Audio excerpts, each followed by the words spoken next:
China की CCP meeting से आखिरकार क्या हुआ है, जानेंगे क्या चल रहा है यहाँ पे। तो वहीं वियतनाम के डर से क्या चाइना झुक गया है, और इन सब के बीच में भारत ने अपने अमेरिका जाने वाले विमान को अचानक से रूस में क्यों उतार दिया, और उसके बाद भारतीय जहाज के साथ क्या हुआ है। जियोपॉलिटिक्स में बहुत कुछ चल रहा है, हमेशा की तरह जानने को मिलेगा बहुत कुछ। आइए जानते हैं इन खबरों को विस्तार से। दुनिया की दूसरी सबसे बड़ी अर्थव्यवस्था, जो कभी चमकता जहाज था, आज वो डूब रहा है। चीन, जो अपनी इकोनॉमी और पैसों के दम पर दुनिया भर में धमक दिखाने से बाज नहीं आता था, आज उसके 40 साल का ग्रोथ मॉडल चरमरा गया है। हालात ऐसी है कि चीन के निवेशक वहां से भागने लगे हैं और इसके लिए जी जान लगा रहे हैं। चीन की अर्थव्यवस्था डूब रही है। चीन की खस्ताहाल इकोनॉमी और टूटते शेयर बाजार ने निवेशकों की चिंता बढ़ा दी है। चीन के बाजार में करीब 22 करोड़ लोगों ने इन्वेस्ट किया है, लेकिन पिछले 3 सालों में वहां 50% तक का गिरावट दर्ज किया जा चुका है, जिससे निवेशकों के अरबों डॉलर स्वाहा कर दिए। अमेरिकी राष्ट्रपति जो बाइडेन ने तो चीन की इकोनॉमी की तुलना टाइम बम से कर दी थी। चीन की अर्थव्यवस्था को लेकर अमेरिकी वॉल स्ट्रीट जर्नल ने लिखा कि चीन की इकोनॉमी स्लो ग्रोथ के युग में प्रवेश कर चुकी है। पड़ोसियों और खासकर अमेरिका से तनाव, घटती जनसंख्या, गिरता जीडीपी ग्रोथ और सहयोगियों से बढ़ती दूरी ने उसके व्यापार और निवेश को खतरे में डाल दिया है। वॉल स्ट्रीट के मुताबिक चीन की अर्थव्यवस्था की ये हालात शॉर्ट टर्म वाली नहीं है, बल्कि लंबे समय तक इसका असर दिखेगा। चीन का कर्ज अब उसके लिए मुसीबत बन चुका है। साल 2022 तक चीनी सरकार के स्वामित्व वाली लाली कंपनियों का कुल कर्जा चीन की जीडीपी का करीब 300% हो चुका है। रॉयटर्स की रिपोर्ट के मुताबिक चीनी निवेशक चीन के बाजार से अपना पैसा निकाल रहे हैं। चीन से पैसा निकाल कर वो विदेशों में निवेश करने लगे हैं। चीन के बाजार में जारी कत्लेआम ने निवेशकों के अरबों डॉलर स्वाहा कर दिया है। जनवरी 2024 में चीन का QDII फंड 50% बढ़ गया है, जबकि घरेलू इक्विटी म्यूचुअल फंड का निवेश 35% गिर गया है। इसे आसान भाषा में समझे तो जनवरी 2024 में चीन से बाहर जाने वाले निवेश में 50% की बढ़ोतरी हो गई। वहीं चीन के म्यूचुअल फंड में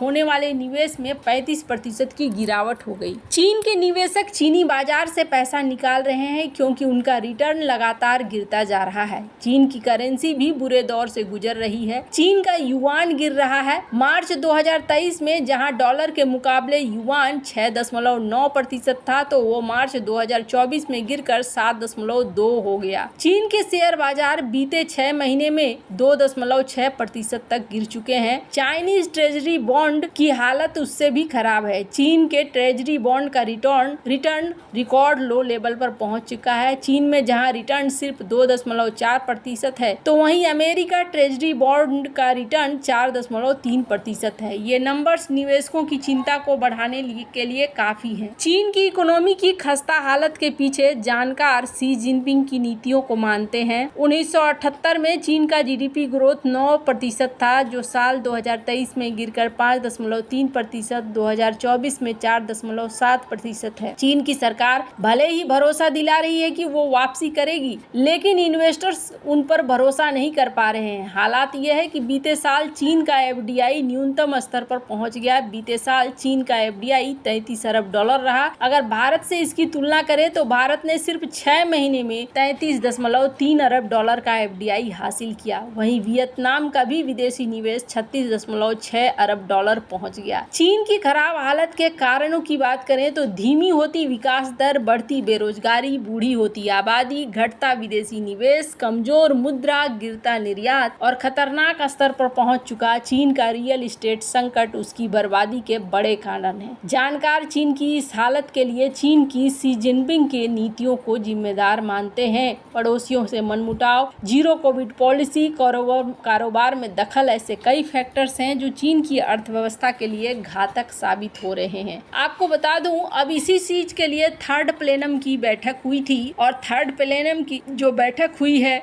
उसमें चाइना ने कई बड़े कदम उठाए हैं, जिनमें से एक कदम ये है कि चाइना अपने 9 ट्रिलियन डॉलर के हिडन क्राइसिस से बचने के लिए अब अपने बैंकों पर सबसे पहले तो इंटरेस्ट रेट कट कर रहा है। और ऐसा माना जा रहा है कि अब सेंट्रल सिस्टम जो नीचे के छोटे छोटे बैंक हैं उन सबको पैसे दिए जाएंगे। चाइनीज पॉलिसी मेकर इस वक्त काफी प्रेशर में है कि लोकल गवर्नमेंट के 66 ट्रिलियन युआन का जो डेब्ट क्राइसिस है, यानी कर्ज का जो पहाड़ है, उसको कैसे खत्म किया जाए। माना जा रहा है कि चारों तरफ से चीजें बहुत बुरे हालात में हैं। ऐसे में ये बहुत बड़ी मुश्किल बन जा रही है। इंटरेस्ट रेट कट करके अब यहाँ पर एक नया शुरुआत करने की कोशिश की जा रही है और चाइना अब ये जो इंटरेस्ट रेट कट कर रहा है, माना जा रहा है कि ये अपनी इकोनॉमी को बचाने के लिए एक नया काम करने की कोशिश में है। वैसे ये मानते हैं कि इंटरेस्ट रेट कट होगा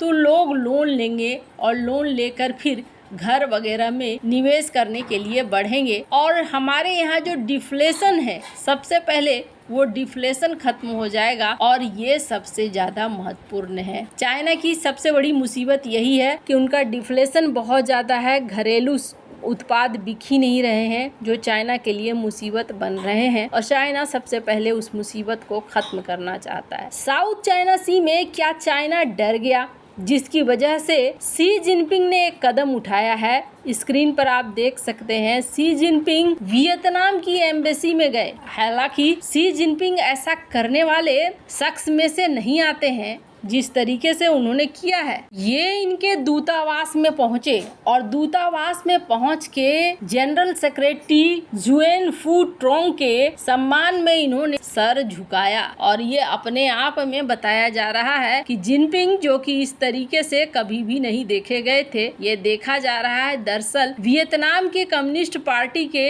ये प्रेसिडेंट थे और ये फ्राइडे को इनकी मृत्यु हो गई। 13 साल तक इन्होंने पूरा पोजीशन संभाले हुए था। अब माना जा रहा है कि वियतनाम के प्रति ये कृतज्ञता दिखाने की कोशिश कर रहे हैं या वियतनाम को अपने पाले में रखने की कोशिश कर रहे हैं। खैर, जहां एक तरफ ये सब कुछ हो रहा है, वहीं दूसरी तरफ भारत ने भी एक कारनामा किया है जिसकी चर्चा बहुत ज्यादा हो रही है। दरअसल भारत से एक विमान चला, आरटी इंडिया ने भी इसे शेयर किया है। ज्यादातर अभी जो विमान चलते हैं अमेरिका के लिए, वो रूस का रूट कभी भी फॉलो नहीं करते हैं, लेकिन भारत क्या करता है, भारत रूस वाला रूट फॉलो करता है। बाकी के देश डर से नहीं करते हैं, लेकिन भारत करता है और भारत इसी रास्ते से अमेरिका में लेकर जा रहा था। मुंबई से अमेरिका के लिए एक फ्लाइट चली थी एयर इंडिया की, पर इसमें कुछ तकनीकी खराबी आ गई जिसकी वजह से इन्हें रूस में ही उतरना पड़ा। स्क्रीन पर आप देख सकते हैं रूस में जो यात्रीगण थे उनका बहुत ही अच्छे से ध्यान रखा गया। उनके खाने पीने से लेकर हर चीज का इंतजाम भी किया गया। अब कई लोग ये सवाल उठा रहे हैं कि आखिरकार भारत उस रूट को फॉलो क्यों करता है। ये दूसरी बार है जो इस तरीके का हो गया। तो वहीं बोइंग से भी सवाल किया जा रहा है कि बोइंग के विमानों में आजकल दिक्कतों की खबर ज्यादा आ रही है। खैर, अब भारत ने इस तरीके के संबंध बनाकर रखे हैं कि उसे फर्क नहीं पड़ता है। वैसे आपको क्या लगता है, इन सब मामले में आपकी क्या राय है, कमेंट कर जरूर बताएं। जल्द मिलते हैं अगले वीडियो में नई खबर के साथ।